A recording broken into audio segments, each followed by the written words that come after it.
Welcome to Inside New Albany Football with Coach Cody Stubblefield. I'm Jody Walls. I'm Brady Brock. We're with GumTree Mortgage here in New Albany over on Starling Avenue. We specialize in home financing needs, whether it's a purchase, a refinance, or new construction. And we're super passionate about trying to help you find the home of your dreams, help you get it financed, just like this one right here. Go Dogs. Go Dogs.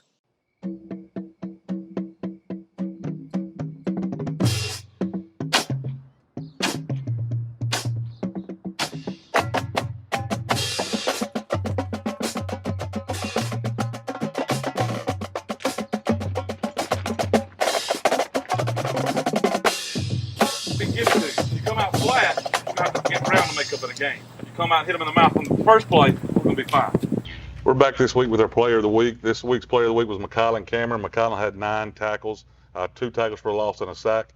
He plays corner for us, does a tremendous job. Also plays some offense for us as well. You don't have a lot of sacks at corner very often, but you had one Friday night, so we appreciate that. We also appreciate Tallahatchie Nutrition for sponsoring our Player of the Week. Yes, sir. Drew? Kai, congratulations. And with Player of the Week, you get a T. And also, at the end of the season, everyone that gets Player of the Week, we're going to have you in for a steak dinner. So congratulations. You like steak? Yes, sir. Okay, good deal. Congratulations, McCollum. Appreciate it. Thank you, Mr. Horn. Yes, sir. For supporting us. I'd like to welcome you to Inside New Albany Football. I'm Paul Henry with David Goode, brought to us by GumTree Mortgage, Jody Walls, Brady Brock, also Pam Brown, State Farm. Both those businesses do a tremendous job supporting us. Well, Coach, we kind of took one on the chin Friday night, didn't we? Yeah, we talked about it a lot this past week. Itawamba came in 1-2, but we knew they were still a really good 4A football team. Just didn't play up to the way we want to play football games. Had too many mistakes early. They let them get out ahead of us, and then I'm glad we fought back. We did some good things later in the game, but we let them get out to too fast of a start. Well, I don't know about y'all, but it seemed like I think everything in that first quarter that could go wrong did go wrong, right? It felt like it just wasn't our night for whatever reason. Offensively, we start the game, we got a little bit of a different package in there. It's just designed to get outside, get Shaw on the edge. Shaw's one of our dynamic playmakers. Just didn't execute that well, had a snap issue, so we had to get them out of there. If you look on film, it's an opportunity for a big play right there. We just got to execute better. We got to practice it more. We got to be making sure that we practice enough to where we can't make mistakes out there.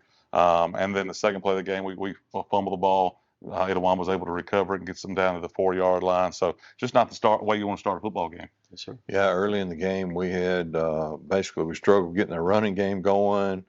Gave them the ball at the 4-yard line. Right. We gave up another short field on some penalty yardage and things like that. So just struggled all in the first quarter. Yeah, the message to our guys, nobody wants to win any worse than they do. So they want to perform, they want to do good. The coaches want to put them in the right situation. We've simply got to do a little bit better job. We've got to execute better. We can't let teams like that are good football teams. You're not going to win and beat good football teams when you make those kind of mistakes and those kind of execution errors. I showed Braden was 21 of 32 for 261 yards, 3 touchdowns, and 3 interceptions. Those are the first 3 interceptions he's had in this season. So basically a couple of times where Braden's trying to probably do a little bit too much, put the ball up in the air. Different kinds of. Braden does a lot of really good things, right? He checked off on the play to Shumpert where he called a slant fade, did a good job there. One of the picks was a similar situation there where we've got to throw it in a hole before the safety gets there. The second one was we waited a little too long and then put it up for Jaden Hicks. And the third one was a shot play and just kind of broke down protection. We didn't protect the way we're supposed to. Him trying to dump the ball in the flat and it just banged off a guy, went right to Itawamba. That was the pick 6, where we just, he's trying to make something happen, get rid of the ball, hits it off Shaw's shoulder. He wasn't expecting the pass because it was a shot play. Right. And then it was tipped up for Itawamba and they went to the house with it. So those are just things that sometimes, we're not going to hit the home run ball. Sometimes you got to go on to the next play. But Braden, he does a really good job for us. He's going to fix those, and we'll play better. And 3 different guys caught touchdowns this past week. Shumpert with a 22-yard touchdown, Shaw with a 50-yard touchdown, and Robinson with an 18-yard touchdown. So good to spread the ball around. Yeah, and that's the whole game behind spread offenses. When you get out there and you're in spread, we want to spread the field sideline to sideline. We want to make them defend every yard of it. Then we also want to get the ball to our playmakers, right? We want different guys touching the ball. We feel like we've got several guys that are capable of doing that. And then we've got to make sure we take shots so corners and DBs don't play up so far. We've got to keep them on their toes and know that, hey, at any point we can throw the ball deep. The other thing, like you said, we didn't run the ball as effectively. At times we had good runs, but it wasn't as consistent as it needs to be. So we just, from an offensive standpoint, we were pretty stagnant the first part of the game. Did pick it up later. Keelan had some runs. We got into empty, and they did some things that were good. One thing that Braden does a really good job of extending plays. When we were in empty, things broke down a little bit. He did a good job whether it was stepping in the pocket, eluding somebody, and making stuff happen downfield, though. So, got down to 21-0, and then the final was 31-21. So we can't start out like we did. That was the bottom line.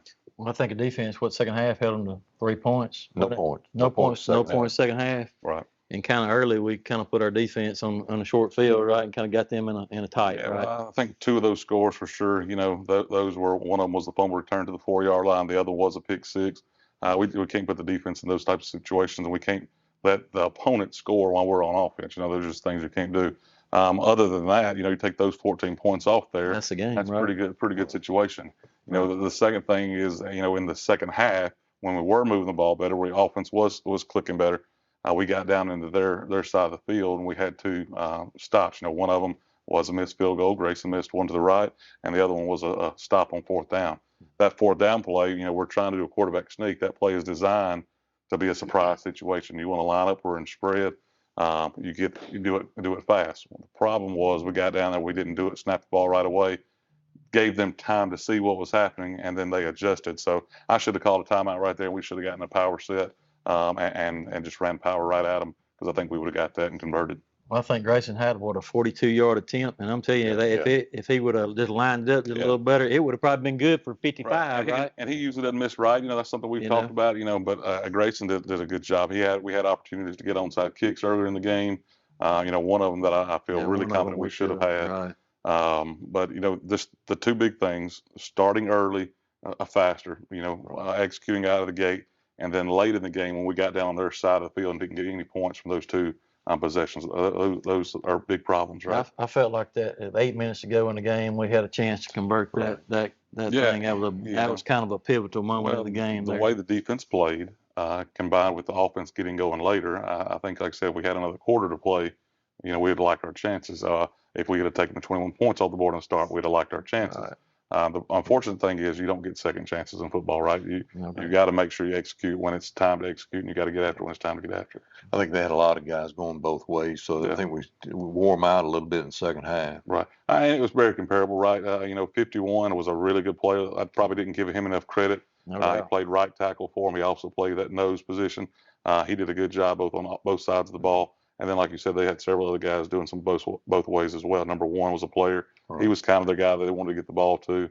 And then some of those outside linebackers were also playing receivers and whatnot. So they definitely did have some guys going both ways. Well, I didn't see the film on, but the quarterback to me played really, really well for them also. Well, it was one of his better games, we knew he was a good athlete, knew he threw the ball very well, had not been as effective, I think, as he was the other night. And all that being said, it gives you more credit to our defense because they contained him for the most part. So, but he is a good player. He's a good athlete and a good quarterback. So far on the season, Bulldogs averaging 190 yards passing per game.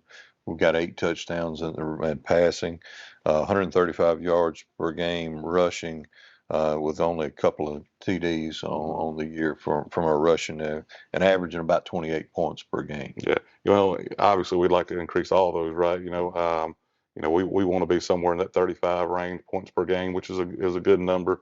And then throwing the ball and run the ball. It really don't matter which one we're doing. We want to be balanced. But we certainly want more than mid 300 yards of offense. So we want to do better than that. Game to game, it's going to change, right? This past week, I think we threw the ball 32 times. Braden did. The week before, I think he threw it 11 times. So different teams, we're going to do different things, and that's part of the advantage of being those spread teams. We're going to take kind of what teams are giving us, and we're going to try to make sure we exploit them where they're weaker. So we did feel like we were better on the edge than Itawamba was on our offense and their defense, and so you saw us throwing the ball more. And then not to mention we got down, and it kind of forced us to throw the ball as well. Looking at the Itawamba stats from the game, I show them passing-wise 272 yards and only 80 yards rushing for a total of 352 yards, and they were only 3 of 10 on third down. Yeah. So. Coach Murphy stressed that. That's what any defense is going to stress that. Third down conversions are huge. It's a big part of the game, whether you're on offense or you're playing defense. So anytime we can hold them to 30%, that's a very, very good statistic. Who stood out to you on film from the defensive side of the ball this past week? McCollum Cameron, he's our player of the week. McCollum, I think he had 9 tackles, two tackles for loss and a sack. McCollum is a guy that's solid for us. Does a tremendous job. He played a lot as a sophomore last year. He's one of our leaders now as a junior. And so if we have a guy that's got a primary receiver, McCollum is going to be the one on him. So thought he played really well. Also thought Parker Skinner had a good game. Parker's kind of got thrown out there. Similar situation last year. He got a lot of reps as a 9th grader. This year as a sophomore, he's doing really well. He's a solid player for us, and we're excited about how he's performing. You mentioned Cameron as far as tackles. I believe this is the second time this season that he's been the leading tackler for the team. Jeb Bolin and DJ are all leading the team with 21 tackles each. Parker Skinner and Shaw have 16 tackles, and Cortland Earl with 15 tackles on the season. I know it's going to spill a lot of times, especially those outside linebackers you mentioned, Earl. Primarily, we don't really want safeties and cornerbacks leading us in tackles, so that's a stat that, we'd like to see those linebackers kind of elevate and get more up there. But a lot of times, whether we're pinching or whatnot, our outside linebackers and inside linebackers should be getting a lot of the tackles. But if it spills, McCollum and other corners and DBs, they're certainly capable of coming up making plays. I thought Cortland, man, there was so many opportunities there that he just almost got there, right? And it was just like the quarterback just got rid of the ball before he could get there. It was crazy how close he was so many times overnight. One of our strengths defensively is the speed that's out there. Cortland and DJ on the edge right there. I think, both those guys were our safeties last year. I think it's been a big asset, them coming down, playing outside linebacker, and just increasing the actual speed that's on the defense. I really think that's Cortland's position that he ought to be in, and he's doing a really good job. As far as the team is concerned, where do you see the team needing more room for consistency or improvement? Well, I think it starts offensively. We can't get off the shorts to slow starts. Number one, we've got to you got to get first downs. We got to put drives together. We got to keep the defense off the field. I think it takes time sometimes for offenses to gel, but I really just think that at this point in the season we need to be more effective on the offensive side of the ball. I don't think it's anybody's fault or anything like that. I think we've just got to execute better. Got to make sure we hone in on what we think gives us the opportunity to be successful, and just start clicking. I certainly think we've got the players that are capable to do that, and I think we've got a great coaching staff that can do that. So I look forward to that being different Friday night against Pontotoc. Well, regardless of what offense you run, it comes down to execution and you putting it into play and everybody doing what they're supposed to do. And you got 11 guys have to be where they're supposed to be. When we break down film and we watch film, it's frustrating because we're so close on so many levels. The kids see that. We watch film every Monday. They come in, we get it up here on the TV, and we sit there and watch it. So, like I said, those first couple of plays, one of them is just we got to get the snap together. We got offensive line, center, and the guy that doesn't usually call the snap count, they've got to execute that and get it together and the snap count. And we got to get Shaw on the edge. Turnovers, you can't have turnovers, right? There were opportunities where we wanted to take a couple shots where the protection may have been off a little bit. Didn't give up a sack at all. Offensive line played pretty well, but Braden had to scramble a little bit early, was not as comfortable as he was. That not picking up that edge pressure caused Braden to roll right. That's on the play where he kind of dumped it to Shaw. Shaw wasn't expecting it, hit off his shoulder. And ended up being a pick six. So really what messed that play up was the pressure. And had we gotten the right call up front, we would have picked it up. So all those are just little examples of if one person messes up on offense, it could lead to a bad play. So we just got to be more consistent and got to make sure everybody, whether it's special teams, offense or defense, we do our job.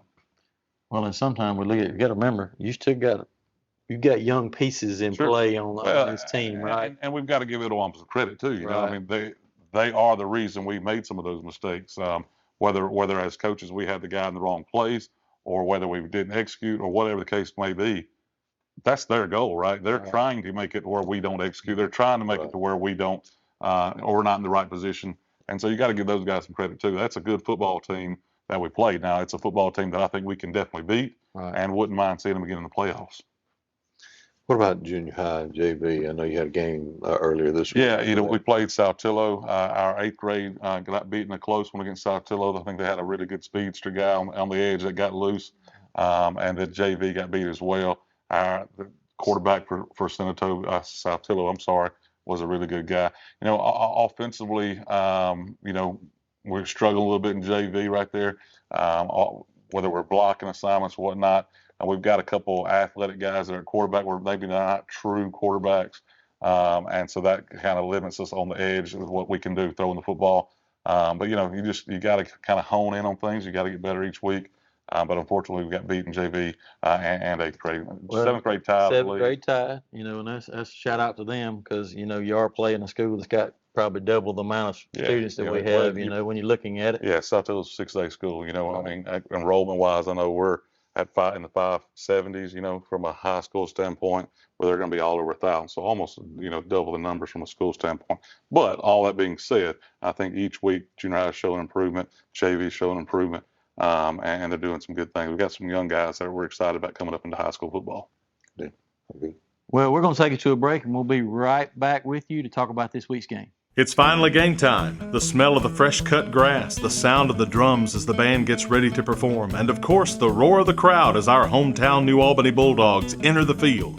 Jody Walls and Brady Brock with GumTree Mortgage here in New Albany remember those days and agree they were some of the best. They also want your mortgage experience to be the best as well. They pride themselves on excellent customer service and establishing a personal connection with their clients. They also have the knowledge and programs to fit your mortgage needs. So whether you're building, buying, or refinancing your current home, they want to help. Call them and set up an appointment today. Jody Walls and Brady Brock with GumTree Mortgage. Let them help make your dreams come true. Go Dogs!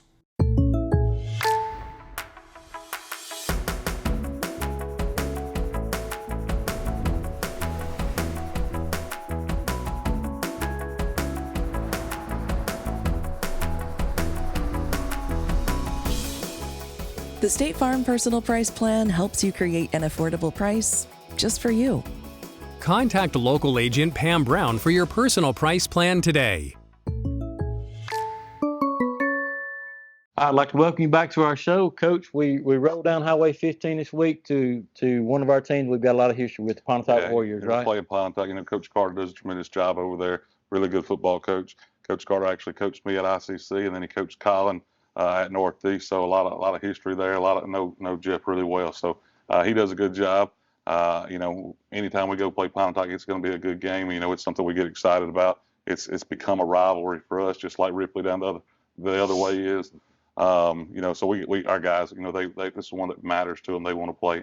Everyone matters, but this one got a little bit extra on it for sure. Well, it's kind of crazy how I've been in education right now for about 25 or 30 years. When you look at it, Jeff has connection with you. I was actually the high school principal at Pontotoc that hired Jeff over there.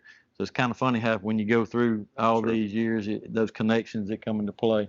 But we've got a rich tradition of playing Pontotoc, right? 95th meeting between New Albany and Pontotoc. 95th. Wow. Yeah. Pretty. Record-wise, what is it, Mr. Goode? 44 for the New Albany Bulldogs, 46 for the Pontotoc Warriors, and 4 ties. We need to get that a little bit closer, don't we? That's right. Sure. Yeah. Well, and that's the plan Friday. Like I said, Jeff, is a good coach. Corey Armstrong will be doing the offense. Mickey Mapp. A lot of those guys, we're familiar with. Colin also spent time, was over there coaching for 4 years. Coach Summers was at Pontotoc. Coach Robbins was the head coach of Pontotoc for, a decade. So a lot of history there on both sides, back and forth and whatnot. But just know those guys. Going to be a good football team. They're 2-2. They just had a big win against North Pontotoc, 30-3. Offensively, they've got some young guys playing quarterback. I think one of our strengths has been our defense all year. I think that's going to be a challenge for them to make sure that they wrap him up, get him tied up down early. And piece by piece, they've got some guys that are some good football players. Well, one thing about it, Pontotoc's going to be usually real physical, and we're going to get after each other, right? I know all those connections mean it's going to be real competitive, right? We're going to coaching them hard. We're going to be getting after. Anytime you play your friends, you definitely want to beat them, No doubt. But like I said, from an offensive standpoint, number 7, Cortland Pass, played the most last week. They've been playing 2 different quarterbacks. I believe one's a sophomore, one's a freshman, but 2 young quarterbacks. Kind of their games are different. Pass, number 7, the guy that played the majority last week is going to be a runner. He can go. He can also throw the ball a little bit. Number 3 is a running back for him, and number 1, those are their 2 playmakers. One will be seen at running back. He'll also play receiver. And number 3 will play primarily an H-back or a running back. Both those guys, kind of like us, they've got some guys going both ways. Both those guys play defense as well. Number 2 will come in, who's a defensive end, and will play H-back or that fullback position also. So they're probably heavier run than they are pass team. They're trying to run the football, trying to get in some tight end H-back sets, trying to gain gaps. So our defense is going to have to make sure, we line up well and we tackle. So anytime you go into a football game, the team that tackles the best, team that blocks the best, typically is going to have the best chance to win the football game, as long as you don't have turnovers or whatnot. So, that's a little bit about their offense, though. Yeah, I showed number 8, Finn, is a sophomore, 5'10", 160 pound. One of the quarterbacks you mentioned, he's 20 of 37 for 182 yards, a touchdown and an interception in 3 games. I didn't have one of their games. He also ran the ball 6 times for 40 yards. Pass is the freshman. He's number 7. He's 5'7", 160 pounds. He ran the ball 10 times for 107 yards and a touchdown. Yeah, and pass, he played against us in the JV game early in the year where they beat us. And you could see it then, that kid's not going to be playing JV very long. He's a tremendous athlete. He was last year. They had a really good group of 8th graders last year who are now freshmen. So we know who number 7 is. We've heard about him. We've seen him in action. And he's a good athlete that we got to make sure we corral and stop. Yeah, they're really, really young. I think their forte is their defense over there this year. They're still working on offense. Struggled a couple of games earlier. I know they played Amory the first game of the year, 17-0 was a loss for Pontotoc. Then they beat South Pontotoc 42-10. Then a loss to Shannon 21-0. So a couple of games there, no points on the board for them. I think if you include their jamboree, 3 out of their 5 games, they haven't scored offensive touchdowns. So I think they're still trying to find their identity offensively. Like I said, they're bouncing back between 2 quarterbacks. That being said, in some of those games they've gotten defensive touchdowns. They've still scored some points. Still going to be a good football team. I think you talked about them being a young team. If you look at who's actually on the field, they're not a young team other than the freshmen. They've got a freshman quarterback. Or a sophomore, depending on who's playing. And then on defense, they've got a freshman at linebacker that'll be playing. Other than that, they're primarily juniors and seniors. So I think a lot of their talent that's coming up is young guys, but they're an experienced football team that's playing the majority of it on offense and defense. I know on defense, I think they've got 7 seniors, if I'm not mistaken. And like I said, offensive line-wise, it's all juniors and seniors. So they've got some young pieces, but they've got some experience as well. Well, up front, you made some key points there. Your experience on your offensive line plays huge into any game. Yeah, right? Absolutely. I think they're pretty good at tackle positions. Anytime it's an offensive line, you've got to be solid on the edges, and so I think their tackles are pretty solid players. I think they do have some speed on the edge. Number 4, number 11, number 10, those guys all play receiver some, and then number 1. I think we have to know where number 1 is because he's a guy they like to get the ball to. And then we better know where number 3 is when he comes in. If he's at quarterback or running back, there's a good chance he's getting the ball. And so 1 and 3 are guys we'll have to identify. Yeah, I showed 3. Judon, he's a senior, 5'10", 190 pound running back, 28 carries, 83 yards, 2 touchdowns, also 3 receptions for 26 yards. Simmons, number 11, is a junior, 5'10", 140 pound wide receiver. He's got 5 catches for 40 yards. Also number 14, Dandridge, a sophomore, 6'1", 180 pounds, 5 catches, 83 yards and a touchdown for the offense. Yeah, and we'll go back to what Pontotoc and who they played and whatnot. They played a couple really good football teams. Shannon is a very good football team that beat them. Amory is a really good football team that beat them. They beat North and then they beat somebody else. Who was the other team they beat? They beat South. So they've beaten both Pontotoc County schools, but the other 2 schools that they play where they've gotten beat are really, really good football programs. It's homecoming. It is homecoming, Wow. We talk about kids. One thing I want Mikhail and all these other guys to understand is that regardless of what's going on around it, we've got to be level-headed. We've got to play our game. But it's always a little bit of an extra punch when somebody selects you because there's a lot of options on that schedule that they can pick for homecoming. And so for them to pick us, that's something that, it means something to these guys. It means something to any football team when they select you as homecoming. Now, it's not something we want to get wrapped up in because we want to play, effectively play as hard as we possibly can, whether it's homecoming or not. But it's definitely a little bit of shot in the arm and whatnot to get your attention when they select you for homecoming. I know you and I have talked in previous years about there being 3 different seasons of the year. This is our last, basically, preseason game for this year. So, well, I think it's a big game for us. You know, you look at our schedule. You know, we come out, we're 2-0. We get beat by a good Itawamba team, a team that, like I said, we think we can beat. We know we can beat. We just didn't play as well as we needed to. We want to, after this game, go into division, 3-1 and feeling good about it. So that's the opportunity Friday night. It's a team that we are certainly capable of beating. And if we do what we're supposed to, we play effectively, we'll leave the Hollow 3-1. Well, I think it's very important when you play better teams trying to get ready for that second season, right? That's very important because you kind of want to see where you're at and see what you need to work on, right? Right. Well, you want to be, you get into that, you want to be playing some of your best football in the division because that's when it's all, matters. You want to win every game, but honestly, these first games don't matter as far as once you get into the playoffs and do what you do. But you want to be healthy, you want to be playing at your best, and everything considered, you want to be winning football games. So that's the goal. I think, we go with Friday, we play well, we win, we feel pretty good about being 3-1 going into the division and going against a very good Senatobia team out of the gate. Defensive wise, I show them with the number 51 Mounts, a sophomore as a linebacker that's leading them this season with 21 tackles. A couple of defensive tackle guys, 76 Vaughn, a senior, 6 foot, 380-pound defensive lineman. He's got 20 tackles on the year, and 56 Penrose, another senior, 5'9", 243-pound defensive lineman with 16 tackles on the year. I think defensively it's going to start at the front. They've got guys that all 4 of them are seniors. Number 2 and number 9 are their defensive ends that were players last year. I think number 2 was one of the best players on the defense. Right. He is a very good player.